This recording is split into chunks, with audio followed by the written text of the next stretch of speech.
তো এই অ্যাপের 3টা মেইন ফাংশন রয়েছে। ভিডিও যতটুকু ডাউনলোড হয়েছে ঠিক ততটুকু প্লে করা যাবে, আর ভিডিও জুম করা যাবে। আমি এই 2টা লেকচার ডাউনলোড দেই, আর এটা স্টেবল টেকনোলজি দিয়ে বানানো। ক্র্যাশ হওয়া, মাঝে মাঝে ভিডিও ডাউনলোড হওয়া, মাঝে মাঝে ডাউনলোড না হওয়া, এরকম অবস্থা হবে না। ডাউনলোড পজ করে দিলাম। এখন আমি আমার ওয়াইফাই বন্ধ করে দিচ্ছি।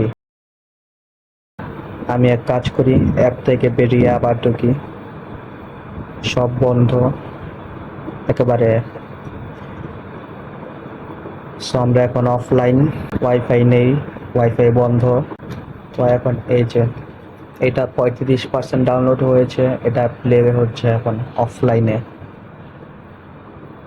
আর এটা এটা পুরোটা ডাউনলোড হওয়ার দরকার পড়েনি, যতটুকু ডাউনলোড হয়েছে ততটুকু প্লে। এটা 35%। আর ভিডিও জুমিনও করা যাবে। এটা অনেক স্টেবল। এটা সব